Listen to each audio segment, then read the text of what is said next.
I'm about to tell you how a 17th century doctor accidentally became the first recorded historian of the Easter Bunny. Yes, that sentence is real. This happened. So let's go to Germany. The year is 1682. Wigs were big, egos were bigger.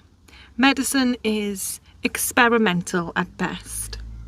Scientific journals are written in Latin, so nobody can fact check you, unless you've also survived 8 years of grammar school. People are still arguing about spontaneous generation, like, do worms just appear out of thin air? Who's to say? That's the intellectual climate.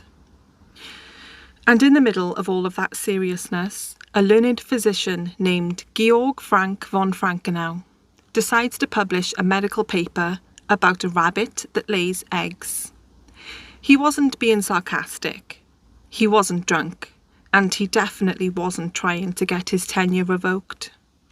He writes about it as a legitimate academic commentary. And that's how we get one of the most unintentionally funny Easter stories in history. He wasn't some village guy yelling theories at chickens. Franckenau was a respected, proper scholar. He wrote in Latin, he dealt with anatomy, health and public behaviour. The kind of guy who probably corrected your posture whilst diagnosing you. In 1682 he publishes a treatise titled De Ovis Paschalibus, which translates to On Easter Eggs. Now you're probably thinking nutrition, maybe religious symbolism, or the cholesterol levels of peasants. But nope, it's about children believing that a hare hides colourful eggs in the gardens for them to find. And here's the kicker. This is the earliest known written documentation of the Easter Bunny tradition. The first time the Easter Bunny shows up in any recorded history, it's in a medical journal. I think that alone deserves a slow clap. Just imagine being a serious scholar in 1682 and you're flipping through dense paragraphs in Latin about bodily humours and digestive distress, and then you come across, the children believe a hare distributes eggs in the garden, and you just nod like, naturally.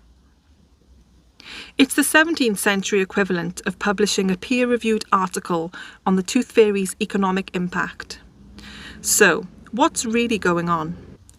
In parts of southwestern Germany and Alsace at the time, children were told that an Easter hare, Osterhase, would lay eggs and hide them for well-behaved children. Yes, a hare, not a chicken, not a saint, not some glowing angelic egg fairy. A long-eared forest creature with anxiety issues. And Franckenau isn't mocking it. He's not rolling his eyes. He's documenting it as a regional custom. The way somebody today might write about Halloween trick-or-treating or Santa tracking apps. He even notes that kids sometimes ate too many eggs and got stomach aches afterwards. So essentially, this learned doctor took time out of his day to say, children are overindulging, perhaps chill.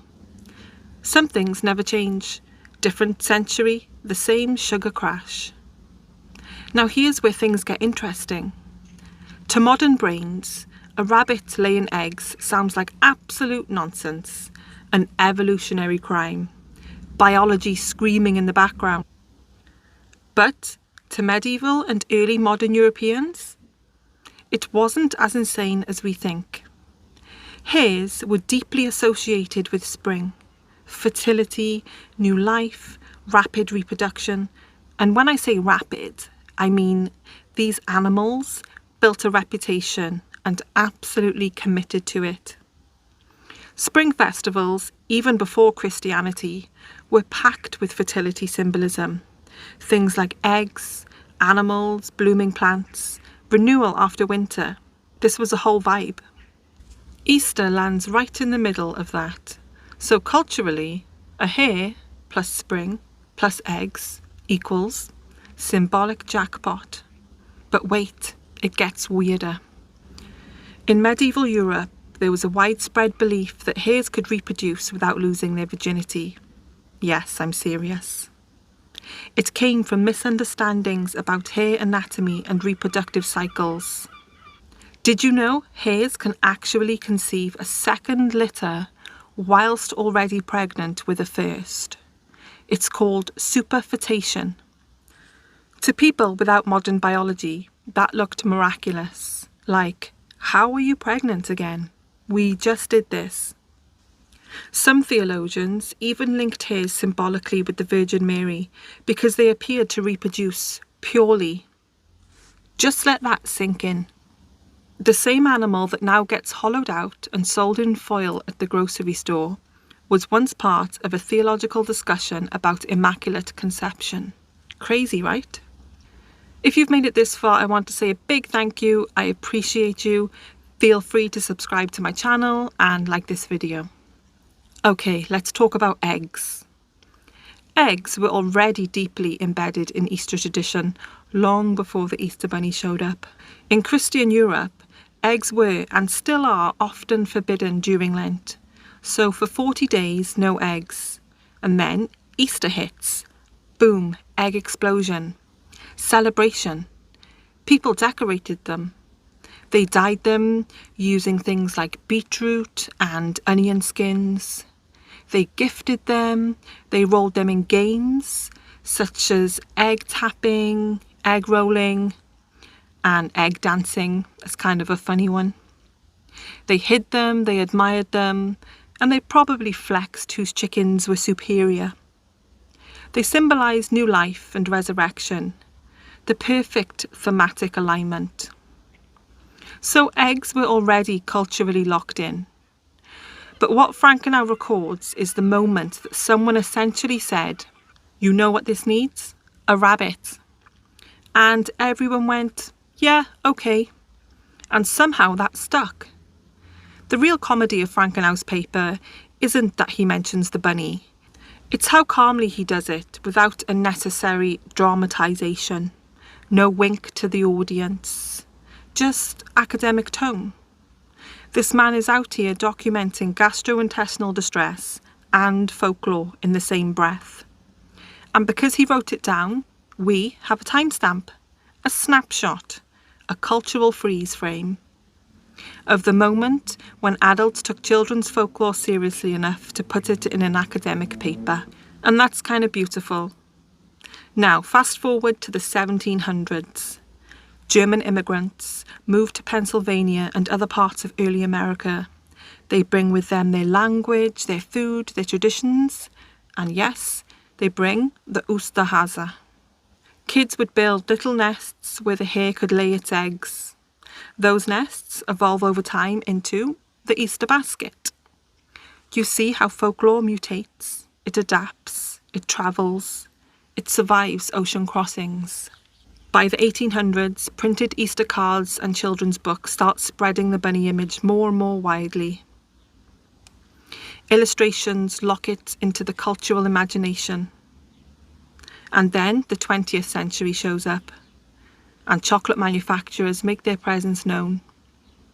Once confectioners realise you can mould chocolate into a bunny shape, sell it seasonally, wrap it in shiny foil, and create artificial scarcity, it's over.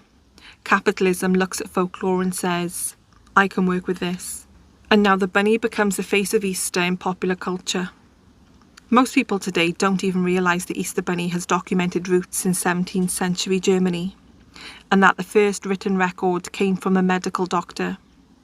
That the tradition might be tangled up in medieval reproductive misunderstandings. Which honestly makes the chocolate bunnies taste better. There's law in that bite. But here's the part I love most. This wasn't invented by a king, not a pope, not a council, not a corporation. It was local folklore. Kids believing a hare hid eggs. Parents playing along. A scholar noticing and writing it down. Immigrants carrying it across an ocean. Printers illustrating it. Candy makers industrialising it. And now it's global. History often feels like wars and revolutions and empires collapsing. But sometimes history is just children running around a muddy garden, screaming because they found something colourful under a bush. Just imagine Easter morning in 1680. It's cold, early spring cold, where your breath is visible, and the ground is still half mud. There's wood smoke in the air. The sun is trying its best. The children wake up excited because the Oosterhase might have visited. They run outside in their little boots and they search near shrubs, fences and patches of grass where they find decorated eggs. Adults nearby pretending to be surprised, trying not to laugh. There's no plastic grass, no neon wrappers, no photo ops with a guy sweating inside of a rabbit suit. Just folklore. And a rabbit that absolutely does not lay eggs. But everyone collectively agrees to suspend reality for the sake of joy. And that's the thing. The Easter Bunny isn't biblical, it's not mandated, it's not doctrinal. It's folklore layered onto a religious holiday, layered onto even older seasonal celebrations. It's human creativity, and people adding whimsy to a ritual. And thanks to Georg Franck von Franckenau, we now know exactly when that whimsy shows up in writing. Without him, we might not know when the bunny hopped into recorded history. Instead, we have this delightful academic snapshot from 1982 of a doctor taking children's magic seriously enough to document it. There's something comforting knowing that 300 years ago kids got excited too. A doctor worried about overindulgence. Parents stage magical surprises. Different clothes, different language, different politics. The same human joy. And honestly, that might be the most wholesome part of this whole ridiculous, egg-laying, medically documented rabbit saga. Because long before chocolate empires, long before marketing teams sat in boardrooms asking, how do we optimise bunny engagement? There was just a story.